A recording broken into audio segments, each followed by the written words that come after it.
Assalamualaikum warahmatullahi wabarakatuh. Di sini saya Betan Desari.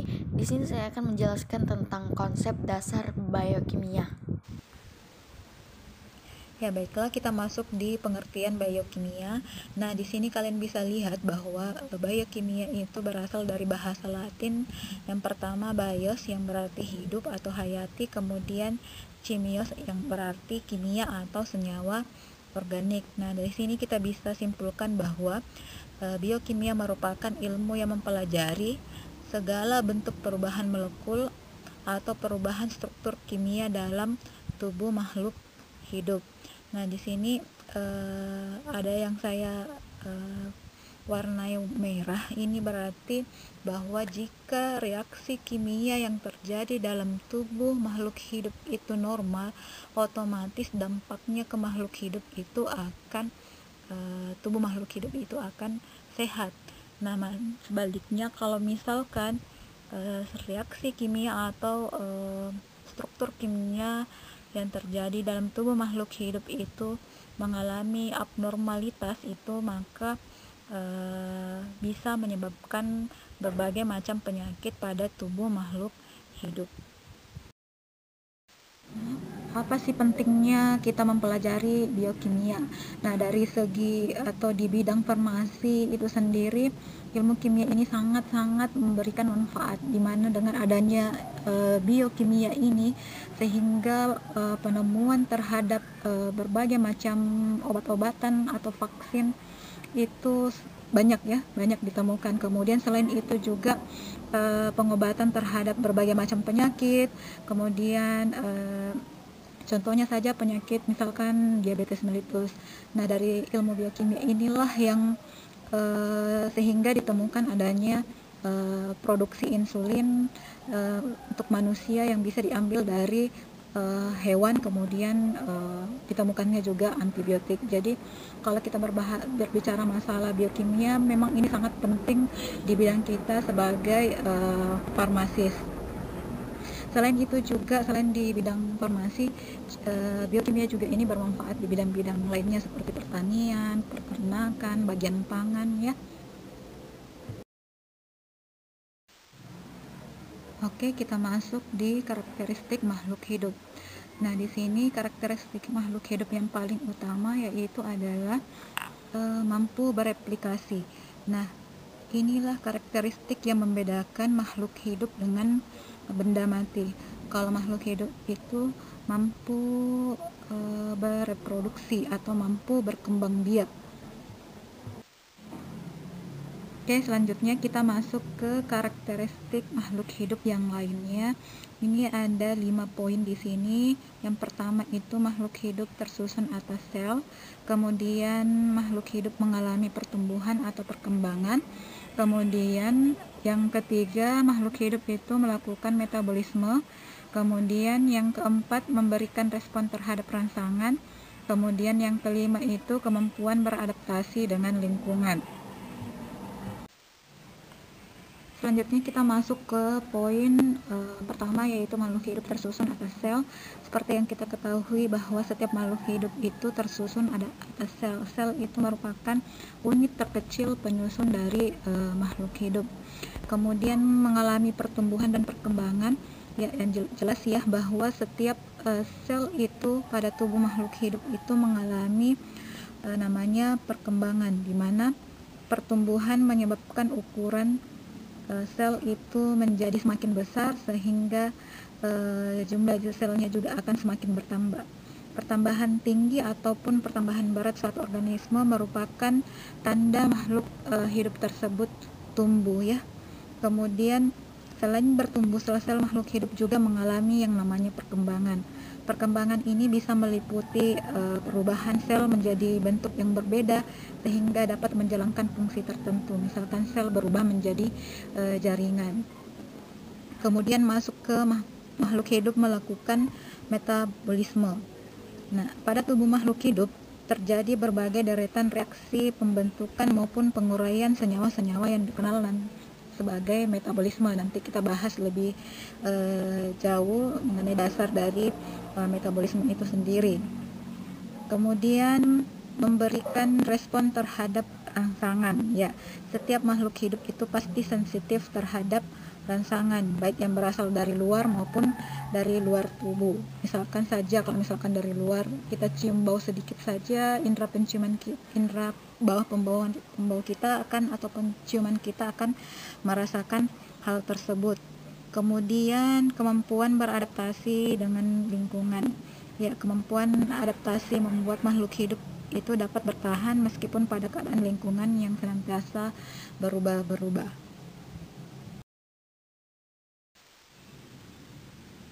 Oke, sebelum masuk ke molekul-molekul makhluk hidup, kita kembali dulu ke pelajaran di fisiologi dan anatomi, bahwa makhluk hidup itu tersusun dari sel, kemudian jaringan, kemudian organ, kemudian terbentuklah satu organisme. Nah, kita masuk di sel. Sel itu seperti yang kalian ketahui merupakan unit atau struktural fungsional penyusun dari makhluk hidup yang paling kecil, yang merupakan dasar dari kehidupan suatu makhluk hidup, di mana semua fungsi kehidupan diatur oleh sel, ya. Kemudian dari sel nanti ini akan terbentuk yang namanya jaringan. Jaringan ini terbentuk dari kumpulan beberapa sel yang memiliki fungsi dan tujuan yang sama. Nah, dari jaringan nanti ini terbentuklah yang namanya organ. Misalkan organ jantung, kemudian hati, dan lain-lainnya. Kemudian dari organ nanti ini terbentuk yang namanya sistem organ pencernaan, sistem organ respirasi, ekskresi, dan lain-lain. Nah, dari kumpulan nanti ini, sistem organ ini terbentuklah yang namanya organisme atau makhluk hidup. Ini penting kita ketahui karena nanti molekul-molekul penyusun makhluk hidup itu ada di sel.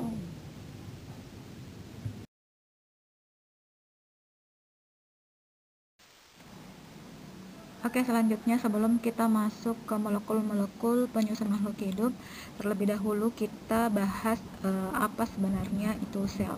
Sel merupakan unit terkecil dari penyusun makhluk hidup, di mana sel ini nanti akan dibagi berdasarkan jumlah selnya, kemudian berdasarkan juga dari ada tidaknya membran sel. Kemudian yang pertama kita bahas di sini adalah berdasarkan jumlah selnya itu sel dibagi menjadi dua, yaitu monoseluler dengan multiseluler. Dari bahasanya saja, monoseluler berarti itu mono itu berarti satu, ya, berarti dia monoseluler itu adalah bersel satu. Kemudian multiseluler, multi itu banyak, ya, berarti menunjukkan banyak sel. Nah, contohnya ini kalian bisa lihat kalau misalkan untuk monoseluler itu contohnya seperti bakteri. Kemudian kalau untuk yang multiseluler itu contohnya tumbuhan, hewan, dan lain-lain.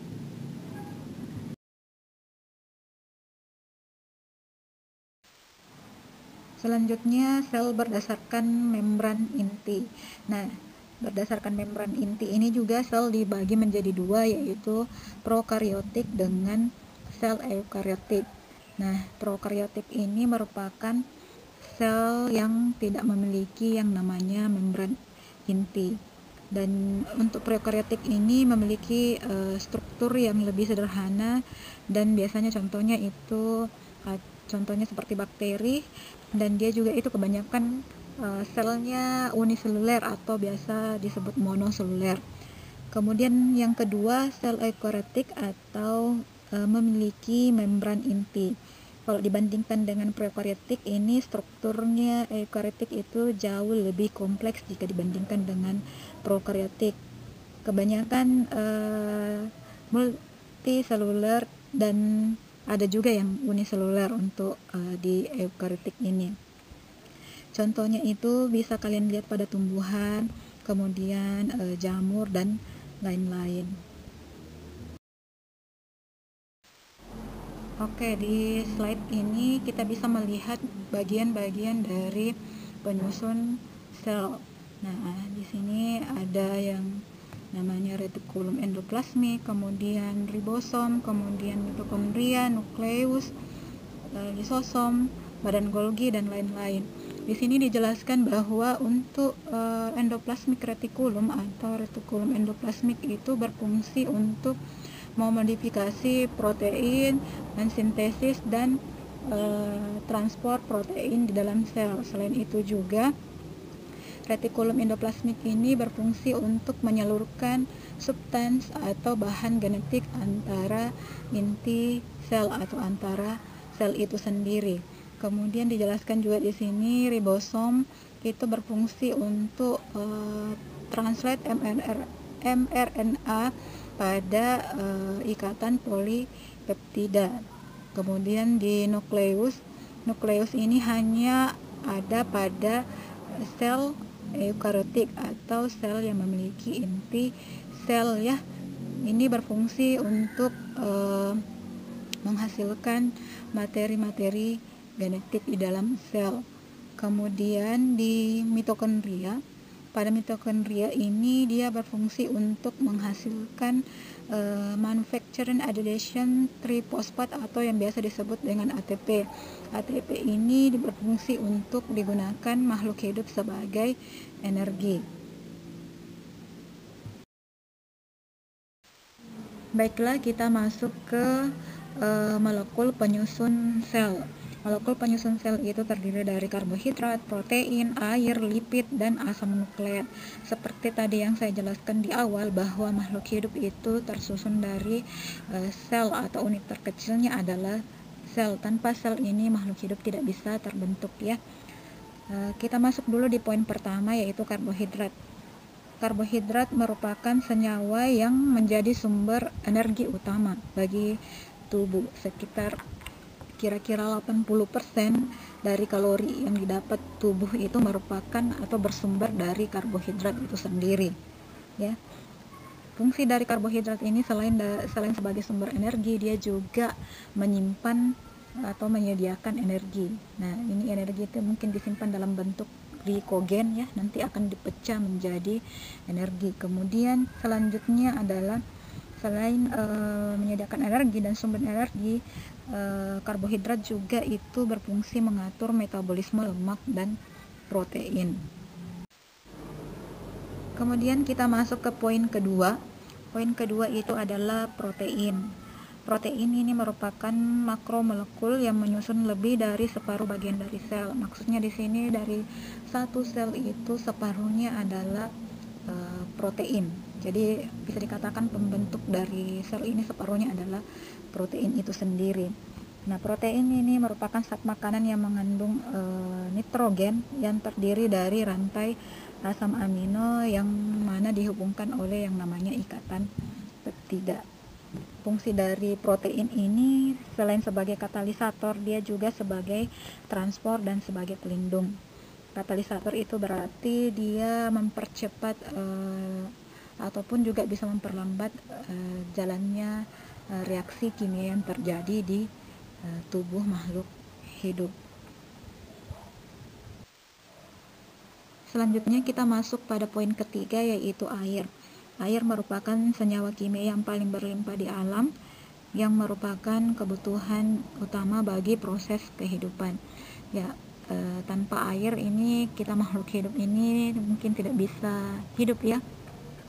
Karena seperti yang kita ketahui bahwa dalam tubuh kita sendiri itu sekitar 60-70% dari berat badan itu adalah air. Nah, air ini sangat penting bagi organ-organ dalam tubuh kita untuk menjalankan aktivitasnya atau fungsinya masing-masing. Kemudian masuk di lipid. Lipid itu merupakan senyawa yang berisi karbon dan hidrogen yang tidak larut dalam air tetapi larut dalam pelarut organik. Nah, biasanya ini kalau kita mau melarutkan lemak itu biasanya kita larutkan, kalau di lab itu kita menggunakan pelarut organik yang pelarut organik seperti kloroform, ether dan lain-lain. Kemudian fungsi dari lipid atau lemak ini yaitu sebagai sumber energi untuk metabolisme tubuh, dengan kata lain sebagai bahan bakar untuk memberikan energi kepada sel-sel tubuh. Kemudian yang terakhir itu asam nukleat. Asam nukleat merupakan salah satu senyawa pembentuk sel dalam jaringan. Asam nukleat ini dia dibagi menjadi dua, yaitu DNA dan RNA. Peran asam nukleat ini sangat penting ya dalam biosintesis protein itu sendiri. Bagaimana cara asam nukleat ini bekerja, yaitu dengan cara menyimpan dan mentransfer genetik, kemudian menerjemahkan informasi-informasi genetik secara tepat untuk mensintesis protein yang khas bagi masing-masing sel. Jadi kalau misalkan asam nukleat ini salah membaca atau salah mentransfer salah satu saja dari jenis informasi genetik, maka itu akan menimbulkan abnormal pada sel. Oke, tadi kita sudah membahas tentang sel, kita masuk ke jaringan sekarang ya. Tadi itu sel merupakan unit terkecil dari penyusun tubuh makhluk hidup. Kemudian dari kumpulan beberapa sel ini akan membentuk yang namanya jaringan. Nah, ada beberapa jaringan dasar penyusun dari makhluk hidup, dan ini juga sebenarnya sudah kita pelajari di anatomi fisiologi manusia ya, dimana jaringan dasar dari makhluk hidup itu terdiri dari jaringan epitel, jaringan ikat, jaringan otot, dan jaringan saraf. Di sini bisa kalian lihat bahwa fungsi utama dari jaringan epitel itu adalah sebagai pelapis organ bagian dalam, sebagai pelindung ya. Kemudian jaringan ikat fungsinya yaitu menyatukan berbagai jenis bagian dalam tubuh. Ini contohnya parenkim yang bisa sebagai penyatu setiap organ. Kemudian jaringan otot ini berfungsi untuk supaya makhluk hidup itu mempunyai kemampuan dalam berkontraksi. Kemudian jaringan saraf merupakan sel utama yang mampu menjalankan fungsi utama saraf, yakni penghantaran impuls. Sekarang kita masuk di metabolisme.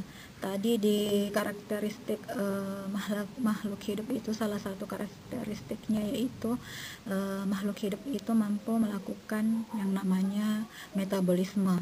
Nah, di sini lebih jelas dibahas mengenai apa sebenarnya itu metabolisme. Nah, di sini kalian bisa lihat bahwa metabolisme itu dia berasal dari bahasa Yunani metabolismos, yang berarti perubahan. Jadi metabolisme itu sendiri merupakan suatu proses dalam tubuh yang mana pada proses ini zat gizi atau senyawa ini bisa diubah menjadi sumber energi. Atau dengan kata lain, metabolisme merupakan reaksi di dalam sel yang nanti akan dikatalisis oleh enzim.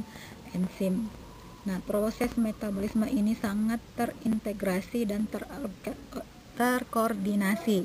Contohnya saja misalkan kita pada saat berolahraga dan tidak berolahraga. Pada saat berolahraga otomatis tubuh akan mengirimkan sinyal, saraf kita akan mengirimkan sinyal untuk memproduksi atau meningkatkan metabolisme tubuh untuk menghasilkan energi. Kalau misalkan lain halnya misalkan kita dalam keadaan tidak berolahraga, otomatis tubuh akan menyesuaikan metabolisme yang akan terjadi. Kemudian metabolisme ini dibagi menjadi dua, ada yang namanya katabolisme, ada juga yang namanya anabolisme. Katabolisme ini merupakan proses pemecahan atau penguraian senyawa kompleks ke senyawa yang lebih sederhana dengan menghasilkan energi yang dapat digunakan oleh organisme dalam beraktivitas. Ya, sedangkan anabolisme itu adalah proses penyusunan senyawa kimia yang sederhana ke senyawa kimia atau molekul kompleks. Berarti ini kebalikan dari katabolisme. Kalau katabolisme tadi dia penguraian atau pemecahan, anabolisme ini dia menyusun kembali menjadi senyawa yang lebih kompleks. Oke, ini adalah bagian dari pembagian dari metabolisme. Seperti tadi dari awal saya jelaskan bahwa metabolisme itu terbagi menjadi dua, ada anabolisme dan katabolisme. Nah, pada prosesnya ini, anabolisme itu dalam prosesnya itu dia memerlukan energi. Contohnya saja misalkan fotosintesis. Fotosintesis ini dalam prosesnya itu dia memerlukan cahaya ya. Kemudian kalau misalkan kemosintesis itu juga dalam prosesnya itu membutuhkan atau memanfaatkan sumber energi hasil reaksi kimia. Nah, kita lihat di katabolisme, ternyata di katabolisme itu kebalikan dari anabolisme tadi ya. Anabolisme dia memerlukan energi dalam prosesnya, sedangkan katabolisme ini justru dia melepaskan energi. Contohnya itu bisa kita lihat dalam proses respirasi. Untuk lebih jelasnya kita bisa lihat gambar pada slide ini ya, anabolisme dengan katabolisme. Nah, di sini di anabolisme itu kita lihat dari molekul kecil dengan adanya bantuan cahaya itu atau energi itu dia akan berubah menjadi molekul yang lebih besar atau lebih kompleks. Nah, bisa kalian lihat reaksi kimianya yang terjadi di bawah, contohnya yaitu proses fotosintesis di mana air ditambah dengan karbon dioksida ini dengan adanya bantuan cahaya matahari itu dia dapat membentuk yang namanya C6H12O6 atau glukosa dan oksigen. Kemudian kita lihat di sebelah kanan katabolisme. Katabolisme tadi dari molekul yang lebih besar itu dia akan melepaskan energi dan akan terurai menjadi molekul-molekul yang lebih kecil. Ya, contohnya fermentasi alkohol dan fermentasi asam laktat. Di mana di fermentasi alkohol yang kita lihat ini di mana glukosa ini akan terurai menjadi etanol dan energi, itu 2 ATP.